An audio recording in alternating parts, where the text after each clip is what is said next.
यद्यपि मामा तो चलते फिरते ही मृत्यु समान था। अब मामा क्या किए भगवान ने कि ऊपर से मामा को पटके जमीन में धड़ाम, जैसे मामा धड़ाम तो मामा का प्राण राम। मामा को भगवान ने 12 साल में 11 साल 56 दिन में आज मामा को उद्धार कर दिया। कहे है तो मामा को ज्यादा ना दिया जाए तकलीफ, जब वह तो चलते फिरते भगवान स्वरूप प्राप्त कर दिया।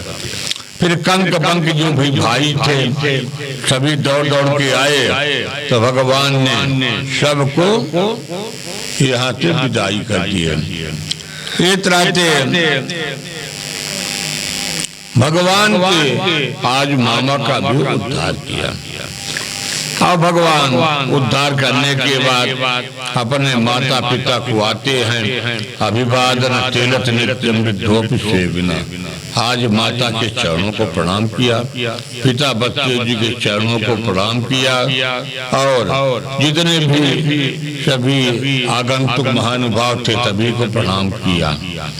आज जीव की मैया निहारती रह जाती हैं और यशोदा को धन्य धन्य कहती हैं।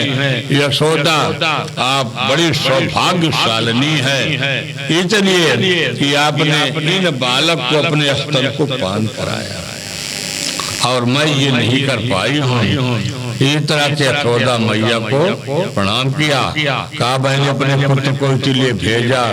आज 11 साल 56 दिन हो गया।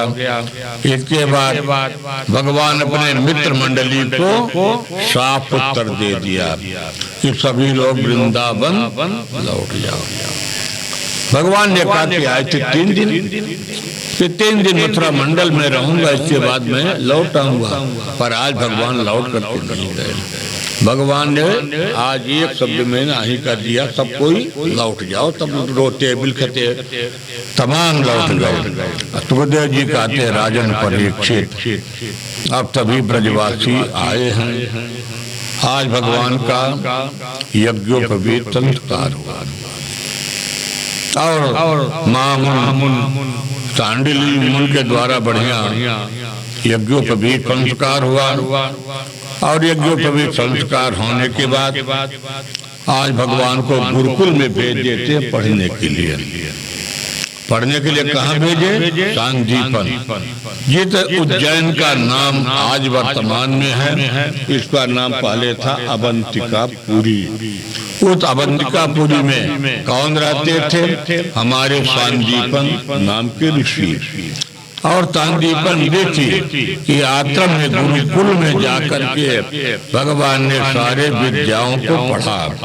वहीं पर भगवान ने धनुर्वेद की भी शिक्षा पढ़ा और यहीं पर भगवान के परम स्नेही मित्र सुदामा जी की भी भेंट हुई है। और सुदामा जी के संग में रह करके भगवान वहीं पर अपने विद्याओं को पूर्ण किया। दक्षिणा में गुरु माता के पुत्रों को भगवान ने वापस किया 5 जन राक्षस को मार करके। सुदामा कि भगवान विदाई के समय गले में लगते हैं और भगवान ने कहे कि सुदामा जी कभी आप मथुरा आ जाना। सुदामा जी ने कहे थे कि प्रयास करूंगा और ये सुदामा जी की चरित्र कल सुनाऊंगा। अभी तो भगवान कथा चलेगी। इस तरह से भगवान आज गुरु माता से आशीर्वाद लेकर के भगवान मथुरा मंडल लौटा। पढ़ाई करके भगवान ने समस्त विद्याओं को पारंगत हो करके आज भगवान आ गए। सुखदेव जी कहते राजन परीक्षित भगवान जब पठन पाठन करके लौटे हैं तो भगवान वृंदावन को चिंतन कर रहे हैं, अपने गोपियों को चिंतन कर रहे हैं, गोप सखाओं की चिंतन कर रहे हैं। माता यशोदा, नंद भवन, ये तमाम वृंदावन की गलियों की चर्चा उनके वहां। यहाँ पर एक उद्धव जी थे और उद्धव जी बृहस्पति जी के परम शिष्य थे। उद्धव जी भी बड़े परम शिष्य होते, बड़े ज्ञानी थे। पर देखिए यहाँ पर भागवत में भी वर्णन है क्योंकि यदि आदमी के पास ज्ञान का खजाना भरा है तो ज्ञान के खजाना होते हुए यदि भक्ति नहीं है तब भी ज्ञान अधूरा है।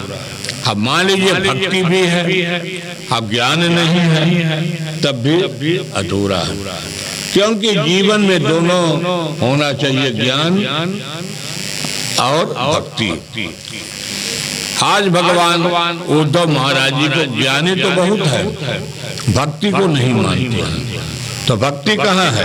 भक्ति है वृंदावन में। अब वृंदावन में किसके पास है? गोपियों के पास है। हाँ, गोपियों के पास आज उद्धव जी को भगवान भेजे। उद्धव मोहि ब्रज विसरत नाही, हंत सुता सुंदर कलरव कुंजन की छाही। 3 दिन के लिए गए हैं उद्धव जी, ज्ञान की गठरी लिए और भगवान ने वृंदावन में प्रेम की गठरी में भेज दिए। कहे ज्ञान की गठरी लेकर मथुरा से जाओ और वृंदावन में ज्ञान की गठरी बांट देना। तो जब ही तुरंत आवे हुआ चल दिया। सायंकालीन वृंदावन पहुंचे हैं, नंद भवन में पहुंचे हैं और भगवान ने कहा कि इसको ज्ञान की गठरी का बड़ा अभिमान है। जिन गोपियों ने परम ब्रह्म गुरुओं पर नचा दिया, आए थे उद्धव को ग्वालिन कैसे समझाएगा देखता। सवेरे गोपियों से भेंट हुई है और जैसे गोपियों से भेंट हुई है तो उद्धव जी प्रेम की नगरी वृंदावन चल दिए। प्रेम की नगरी वृंदावन, बातल की नगरी वृंदावन, प्रेम का सागर वृंदावन। उद्धव जी ज्ञान की गठरी लेकर गए। सुखदेव जी कहते परीक्षित जी, ये तो जिनके कृष्ण जी वृंदावन को त्यागे हैं, वो तो जिनके वहां की गोपियां मित्र मंडली कैसी परिस्थितियां बन गई होंगी, लता कुंज की कैसी बन गई हैं, आज गोपियों की क्या दशा हो गई है। सवेरा हुआ, सवेरे देखा कि कोई नंद बाबा के महल के सामने रथ खड़ा है। सभी ब्रजवासियों ने माना कि हमारे कन्हैया आ गए। जब नंद भवन की तरफ जाते हैं तो देखते हैं तो बड़ा ही काला है। पहले कौन गया? अक्रूर जी गए थे लेने के लिए। इतने कौन आए? उद्धव जी। उद्धव जी को गोपियों ने भौरा कहा। ये तो भौरा है। जैसे भौरा रथ को टूटता फूले के रथों को ले लेता है और उड़ के चला जाता है। अब भौरा जी की क्या गति होती है? ठीक है, इसी प्रकार से उद्धव की गति है। उद्धव जी पहुंचे। उद्धव जी कोई साधारण व्यक्ति नहीं है। उद्धव जी परम भक्त वृत्त महाराज जी के शिष्य हैं। अज्ञानियों में सर्वश्रेष्ठ हैं।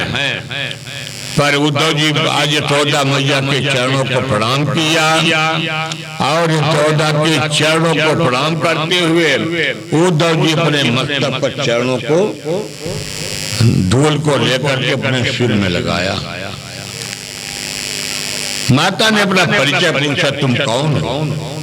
बताया, मैं मथुरा मंडल से आया हूँ, संदेशा लेकर के आया हूँ, मेरा नाम उद्धव जी है। गोपियों ने देखा उद्धव जी आए हैं। अब शास्त्रार्थ शुरू हुआ।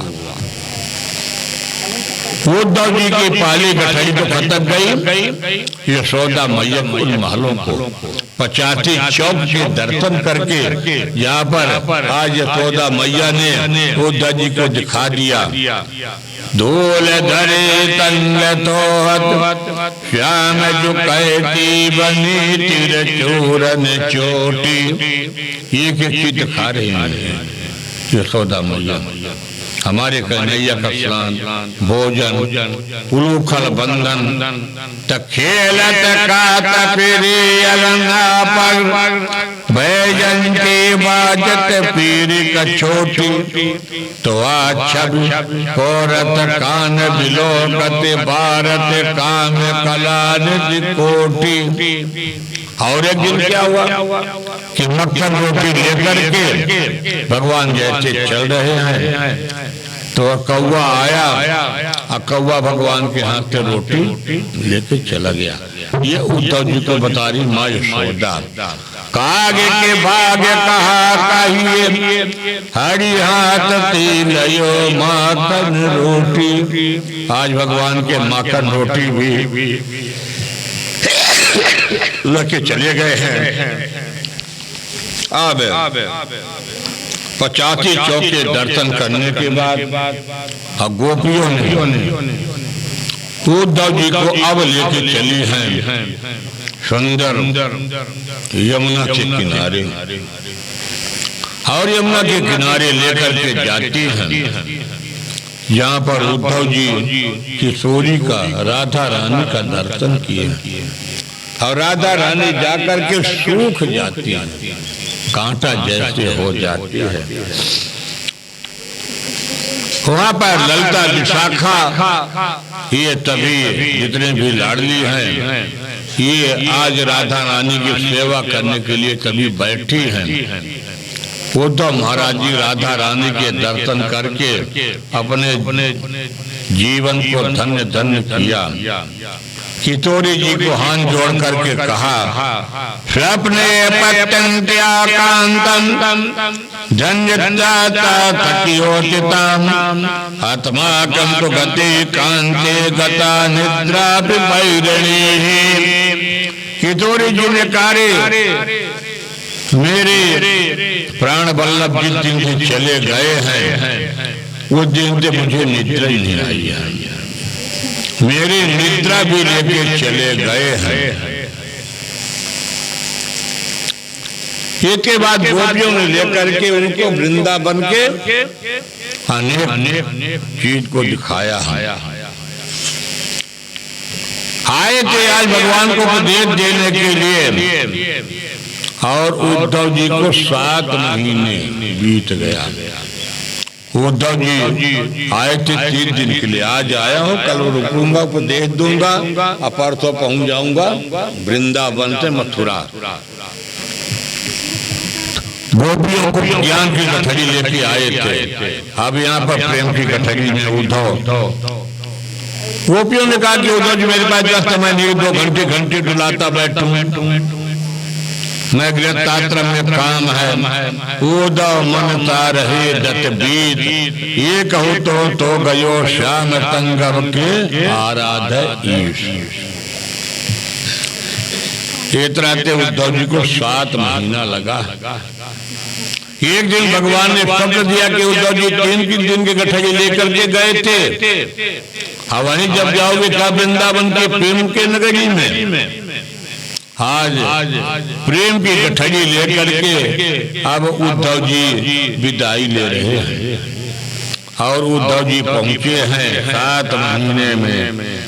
आता महो चरणे ज्योता माम त्याम वृंदावने किम गोल मिलतो तदीनाम या जुत्यजम भजन मारे पतम यत्वा बीजन कुंद पति बीतृति निर्वित निज्ञाम। अब आज विदाई हो रही है उद्धव जी की, और उद्धव जी को विदाई में जानते क्या दिया गया? उद्धव जी को विदाई दिया चरणों की धूली। गोपियों ने भगवान को कुछ नहीं दिया, गोपियों के चरणों की धूली को प्रणाम किया। उद्धव जी ने वंदे नजरेणाम पादरेणुदविक्राम याता भयकतो दिन पुनाति भवनत्रया। सुखदेव जी कहते राजन परीक्षित बृहस्पति जी के परम ज्ञानी उद्धव महाराज आज उद्धव जी उन गोपियों के धूल के चरणों पर प्रणाम किया है, जिनके मुख से निकलने वाली कृष्ण कथा त्रिलोकी को पवित्र करती है। ऐसे गोपियों के चरणों की धूलि को जाकर के आज प्रणाम किया है। और उद्धव जी कहते हैं कि भगवान इस वृंदावन के गलियों के इन कुंज गलियों में मेरा जाकर के जीवन जीना। उद्धव तो उद्धव है चलियो गोपिन के बोल, ज्ञान बजाई दुंदवी प्रेम बजाओ की ढोल। भगवान ने पहुंचे हैं उद्धव जी 7 महीने में, और जब 7 महीने में पहुंचे तो भगवान ने हते कहे कि उद्धव जी 3 दिन के लिए गए तो बड़ी लंबी मेहमानी किया। उद्धव जी कहे कन्हैया ज्यादा मत बताओ, मैंने देख लिया। सुखदेव जी कहते हैं बिना भक्ति के ज्ञान पंगु है, और बिना ज्ञान के भक्ति भी, यानी जीवन में दोनों की जरूरत है। यहाँ पर ज्ञानी की भेंट, तो ज्ञानी क्या होता है? विनम्र होता है, पढ़ा लिखा विद्वान होता है, सहज और सरल भाषा में होता है। और जो भक्ति है इतराते आज भगवान के उद्धव जी पहुंच गए हैं, और उद्धव पहुंच करके भगवान कुब्जा के घर में भी गए। भगवान आज अक्रूर चाचा जी के घर में गए, और भगवान सबको आशीर्वाद देते हैं। बोले वृंदावन बिहारी लाल की जय। हम लोग भागवत का पूर्वार्ध पूरा हुआ। जिस प्रकार से अपने शरीर का पूर्वार्ध हो, शरीर का पूर्वार्ध क्या होता है? 50 जैसे पूरा हो गया तो पूर्वार्ध पूरा हो गया, उत्तरार्ध लग जाता है। यानी भगवान सचेत कर देते को उत्तरार्ध में लग गए हो आप, तो धीरे धीरे अपनी अव्यवस्थाएं इस गृहस्थ आश्रम से पीछे करके आगे बढ़ो। ठीक इसी प्रकार से मेरे श्रीमद् भागवत भगवान में अब उत्तरार्ध में हम लोग प्रवेश कर रहे हैं। यहाँ की भगवान के विवाह का आज कथा चलनी है। इसके पूर्व कंस के 2 पत्नियां थी, जिनका नाम था अलत्य प्राप्ति।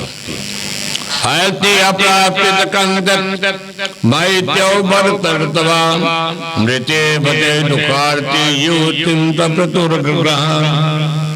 वैधव के कारण, विधवा के कारण जाकर के ये दोनों अलत्य प्राप्ति जरासंध मगध राज की कन्याएं हैं। जाकर अपने बेटी की विधवा के कारण को जान करके जरासंध तिलमिला गया, और जरासंध तिलमिला करके बोला कि मैं यादवों को छोड़ूंगा नहीं। 17 बार चढ़ाई किया है मथुरा मंडल में। भगवान ने विचार किया कि जरासंध को तो मैं मार नहीं सकता हूँ, तो जरासंध के सारे सैनिकों को भगवान ने समाप्त कर दिया। और 18वीं बार काल यवन आया। काल यवन सैनिक लेके आया, भगवान उसको मारे। काल यवन को भगवान लेकर के मुचकुंद गुफा जाते हैं, और मुचकुंद गुफा में जहाँ पर अज्ञात सोए व्यक्ति जिनका नाम था मुचकुंद महाराज। ये मुचकुंद महाराज जी रघुवंशी नरेश हैं, और देवासुर संग्राम में इन्होंने थक गए थे। सोने की भगवान से आशीर्वाद लिया था, जब मुझे कोई बीच में निद्रा खंडित कर दे अनजान व्यक्ति, तो वह जल के लिए तब वरदान लिए थे। अब कलयुग आने वाला है, द्वापर का अंत है, इसलिए भगवान ने आज मुचकुंद महाराज जी को जगाने के लिए काल यवन को लेकर गए, और अपनी पीताम्बरी को काल यवन देखा कि भगवान स्वाज्ञात तो व्यक्ति पर वह पीताम्बरी भगवान ने डाल दिया मुचकुंद भगवान। और जैसे वह न समझ करके अपने चरणों से 1 लाख मुकुंद महाराज जी के ऊपर प्रहार किया, उसी समय वह जल करके भस्म हो गया। भगवान ने बढ़िया सुंदर दिव्य स्वरूपों में दर्शन दिए। ततंग चक्रम तकरीत कुंडलम तपीत वस्त्रम तरतीर्वेक्रम सार वक्षस्थल कौस्तवक्त्रे नमामि वृतनुम तिरता चतुर्भुजम। मुकुंद महाराज जी ने दर्शन किया। मुकुंद महाराज जी ने परिचय पूछा। भगवान ने कहा कि मेरा परिचय तो बहुत है, पर संक्षेप में मेरा परिचय है। मैं वसुदेव जी का पुत्र हूँ, मेरा नाम वासुदेव है। ये जो ढेर है यह काल यवन है, क्योंकि कलयुग आने वाला है। अब आप खूब सो चुके हैं, बाहर निकलिए। अब बाहर निकल करके जैसे मुकुंद महाराज जी ने देखा कि अब तो मुझे कोई पहचानने वाला है नहीं, क्योंकि कलयुग आ गया है, तो मुकुंद महाराज जी वहीं पर तपस्या करने के लिए लग गए। आइए बोलिए द्वारिका नाथ भगवान की जय। जैसे भगवान लौट करके आए तो जरासंध चढ़ाई कर दिया। तो भगवान ने जरासंध के 23 औक्षणी सेनाओं को समाप्त किया, और 23 औक्षणी सेना को भगवान ने समाप्त करके जरासंध को छोड़ दिया। भगवान ने प्रवर्तन नाम पर्वत पर चढ़ गए। आवाज भगवान ने मथुरा मंडल को भी त्याग दिया। भगवान कहाँ आ गए? द्वारिकापुरी में समुद्र के भीतर विश्वकर्मा को आदेश दे करके अपना निवास स्थान भगवान बना लिया। जितने भी तो भगवान का नाम पड़ गया द्वारिका नाथ। अब भगवान द्वारिकापुरी में प्रवेश किया। बोलिए द्वारिका नाथ भगवान की जय। अब आइए भगवान के विवाह की।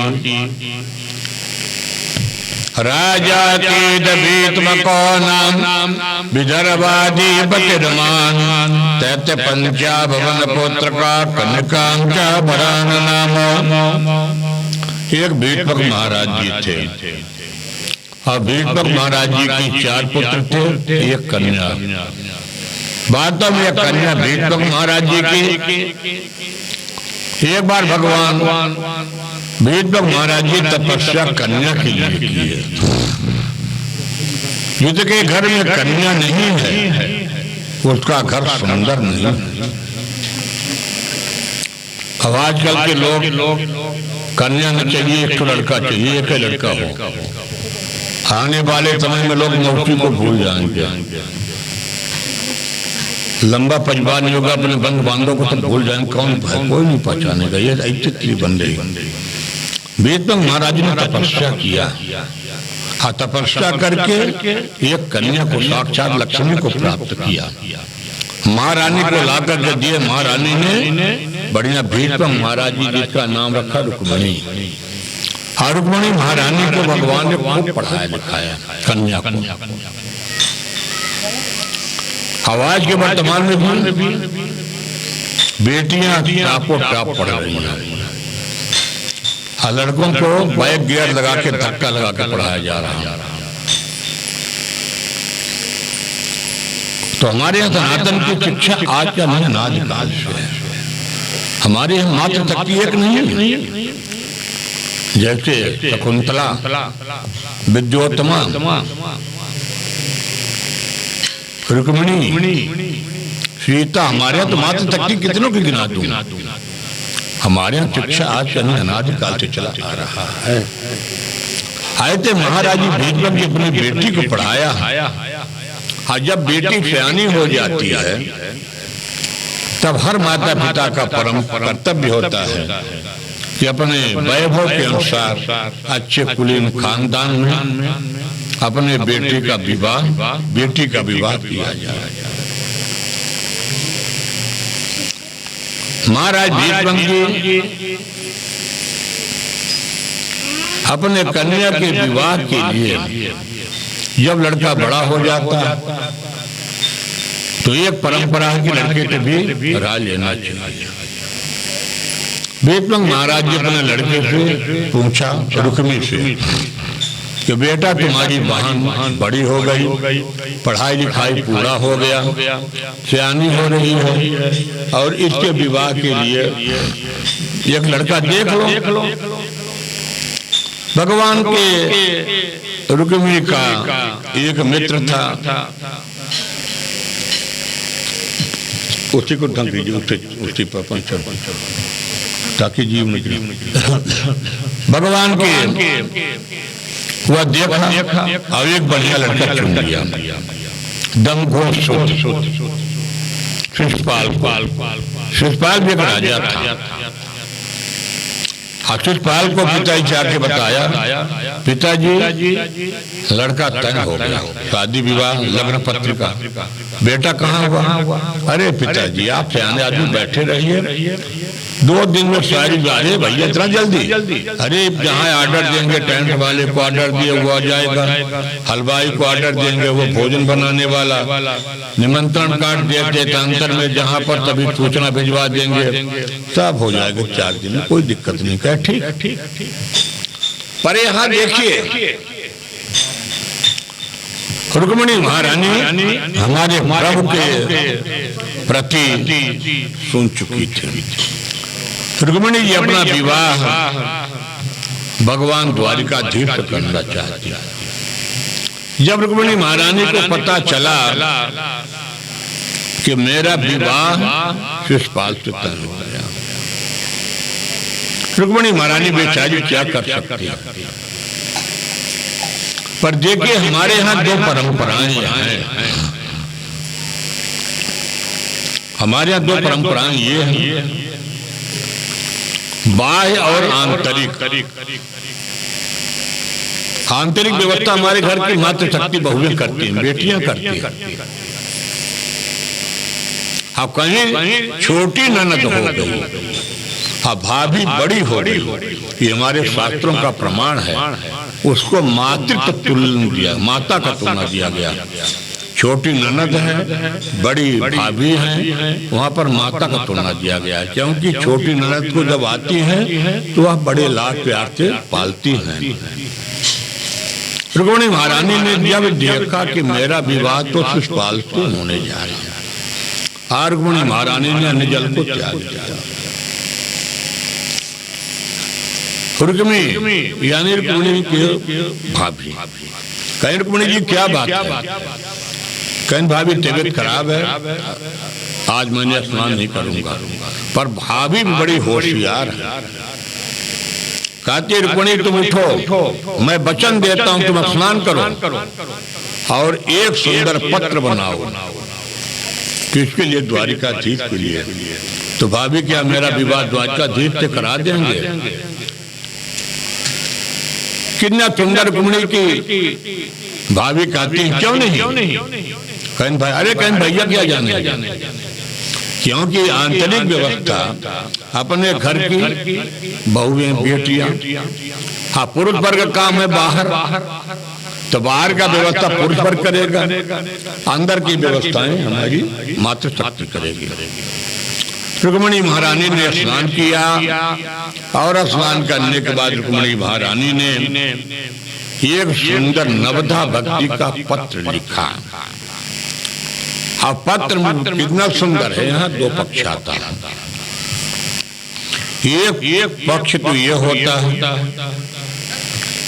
कि वर को देखना, तब इतना लंबा समय नहीं है कि वर की दिखाई हो, फिर ओली परीक्षा हो, फिर तिलक हो, क्योंकि कल भी परसों तो विवाह है। दूसरा पक्ष आता है कन्या पक्ष। कन्या पक्ष को लोग देखने के लिए जाते हैं। अब कन्या पक्ष देखने के लिए जाते हैं कि चलो हम जा रहे कन्या देखने। 2 पक्ष होता है।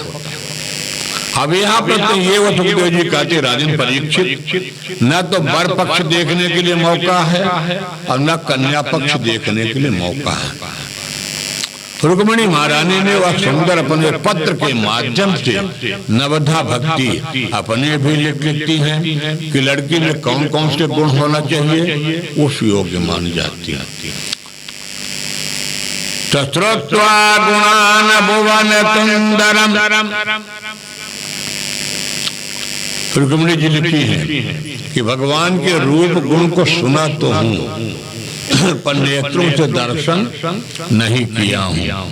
शेषवताम ते निर्वेद कर्णम विवरैरंगतम तापम रूपमद्रिताम जिजिता खिलार्तलाभम त्वयच्युता वितति चित्रमयत्रयम में। रुक्मिणी ने पत्र लिख करके लिख देते हैं कि भगवान के रूपों को मैंने बड़ा ही रूप लावण सुना पर नेत्रों से दर्शन नहीं किया हूँ। श्रुत्वा गुणान भुवन सुंदरी नवता भक्ति हो गई। पर कन्या कैसी है, कन्या में क्या क्या होना चाहिए, तो अपने लिए उसी पत्र में नीचे लाइन लिख देती है। कात्वाम मुकुंद महती, यानी भगवान आपके लिए मैं लायक हूँ। तो कन्या में क्या होना चाहिए, कुलशील रूप विद्या भयो द्रविण वीरात्मतुल्यम, यानी धीर हो, गंभीर हो, ज्यादा भाषणबाजी न करे और बड़ी गंभीरता हो, कुलवान शीलवान रूपवान। ये तब अपने लिए लिख देती हैं रुक्मिणी महारानी उसी पत्र के नीचे। तधीराम पते कुलवते नृणेत कन्या काले नरतिं नरलोक कमनो विराममो। और पत्र लिख करके एक लिफाफे में पत्र को पैक कर दिया। पत्र को पैक करके रुक्मिणी महारानी ने अपने भाभी को दे दिया। अब भाभी ने एक सुंदर ब्राह्मण को बुलाया। अब ब्राह्मण को बुला के कहते हैं, ओ ब्राह्मण देव, ये बड़ा गोपनीय पत्र है, किसी प्रकार से कहीं लीकेज नहीं होना चाहिए, न बाहर न भीतर न रास्ते में कहीं नहीं होना चाहिए, और सीधे यह पत्र द्वारिकाधीश के चरणों में पहुंचना चाहिए। और सारे रास्ते की व्यवस्था रुक्मिणी महारानी की बड़ी भाभी ने व्यवस्था कर दिया। ब्राह्मण देव ने पत्र लेकर के सुंदर प्रस्थान कर लिए। द्वारिकापुरी में पहुंचे हैं और द्वारिकापुरी में पहुंच करके भगवान के जो द्वारपाल हैं, द्वारपालों से उन्होंने बताया कि मैं कुंडिनपुर राजा महाराज भीष्मक के यहाँ से आया हूँ और मैं ब्राह्मण हूँ, द्वारिकाधीश से मिलना चाहता हूँ। क्योंकि भगवान के दरवाजे ब्राह्मणों के लिए सदा खुले रहते थे। जल्दी से द्वारपालों ने अंदर ले गए हैं और कहे कि भाई इस बार धोखा मत खाना। एक बार ब्राह्मण को डंडा दिखा दिए थे तो फिर दुर्दशा कर दिए, एक बार ब्राह्मण को पहले सम्मान से ले जाओ। और जैसे ब्राह्मण सम्मान से भगवान भीतर ले गए और भीतर लेकर के गए तो ब्राह्मण देव भगवान के चरणों में पत्र को समर्पित किया। और पत्र को समर्पित करने के बाद ब्राह्मण देव ने निवेदन किया कि मैं भीष्मक राजा की तरफ से आया हूँ कुंडिनपुर नरेश, और ये विवाह का लग्न पत्री या निमंत्रण कार्ड आया। जब भगवान ने पत्र पाए हैं तो भगवान ने कहा, अरे ब्राह्मण देव, ये गोपनीय पत्र नहीं है, ये पत्र को आप खोल के पढ़ दो। अरे नहीं भगवान, ये आपका पर्सनल मामला है, ये गोपनीय पत्र। अरे हम दो ही है ना। भगवान ने कहा कि हम दो लोग हैं, हम और आप हैं, तो यहाँ गोपनीयता नहीं है, पढ़ दो। ब्राह्मण ने पत्र खोल को पढ़ा, कहा कन्हैया ये तो आपके विवाह का। अरे वाह वाह, मेरा भी मन लगा। द्वारिकापुरी कन्हैया, द्वारिकापुरी नरेश बोलते कन्हैया नहीं है, द्वारिकाधीश है। द्वारिकाधीश ने झटपट तैयारी किया और जल्दी से रथ पर ब्राह्मण को बैठाया और कुंडिनपुर नरेश की तरफ से प्रस्थान कर लिए विवाह के लिए। पीछे से दाऊ भैया पहुंचे, कहाँ जा रहे हो कन्हैया? कहे भैया बस आपको लिए बयाहू लेने के लिए जा रहा हूँ कुंडिनपुर नरेश, पीछे से आप भी आना। दाऊ भैया भी लेकर के चलते हैं अपने सैनिक इत्यादि, क्योंकि जानते हैं कि विवाह में झगड़ा होगा रुक्मिणी का।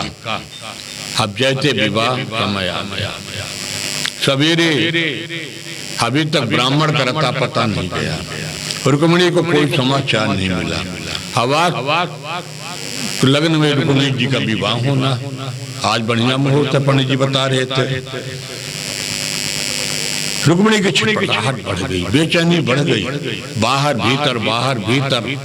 तब तक 4 बजे ब्रह्म मुहूर्त में रुक्मिणी का बाएं अंग फड़कने लगा, यानी मातृशक्ति के बाएं अंग फड़कना, कोई न कोई शुभ समाचार प्राप्त होना। एक तरह से रुक्मिणी महारानी को भरोसा हो गया कि मेरा शुभ मंगल विवाह होने वाला है। इतने में ब्राह्मण देव नगर प्रवेश किया और जाकर के सीधे रुक्मिणी के चरणों को प्रणाम किया। रुक्मिणी ने वादा किया कि तुम्हें तो मेरे पास कुछ भी नहीं देने के लिए है। ब्राह्मण देव का सरकार तो सब मिल गया, बेटी आप मेरी राजा की बेटी हो, मुझे सब मिल गया, आप क्या चाहिए? जो ठाकुर जी का दर्शन प्राप्त कर ले। हाँ समाचार बताओ, कोई परेशान है? जल्दी जल्दी ब्राह्मण देव समाचार बता दिए, भगवान आ गए हैं, बगीचे में रुक गए हैं। अभी बगीचे में रुक करके भगवान को सब नक्शा बता दिया गया है। कुल देवी की यात्रा होगी, 10,000 सैनिक पहले से लगाए गए हैं व्यवस्था के लिए, कमांडो सहित सैनिक लगाए गए हैं। रुक्मिणी महारानी ने कहा ठीक है। अब रुक्मिणी महारानी सवेरे कुल देवी की पूजा हर मंदिर में होती है। जैसे अपने यहाँ कुल देवी की कोई शुभ काम होने के पहले मातृशक्तियाँ कुल देवी की पूजा करने के लिए जाती हैं, पर यहाँ कुल देवी की पूजा करने के लिए स्वयं रुक्मिणी महारानी जा रही है। अंबिका देवी के मंदिर में पहुंची हैं और जैसे अंबिका देवी के मंदिर में पहुंची, बढ़िया पूजन करी और आशीर्वाद में मांगती हैं कि जब मैं मंदिर से बाहर निकलूं तो मैं भगवान नारायण के रथ पर दर्शन प्राप्त करूं। ये समय रुक्मिणी महारानी मंदिर की तरफ जाती है, उधर समय सारे सैनिक मोह जाते हैं, राजा रजवाड़ा मोह जाते हैं और रुक्मिणी मंदिर से पूजा करके जैसे बाहर निकली, उनके मन में विचार आया कि मैं द्वारिकाधीश के चरणों का स्थान प्राप्त करूं। तो ऐसे ही भगवान ने अपने रथ को झट उतारा, उतार कर रुक्मिणी के हाथ पकड़ा, अपने रथ पर बैठाया और रथ पर बैठा करके एक माला भगवान रुक्मिणी ने भगवान के गले में डाला, भगवान दूसरा रुक्मिणी के गले में डाला और भगवान रथ में बैठा करके वहां से निकल गए। द्वारिकाधीश भगवान की जय। सुंदर द्वारिका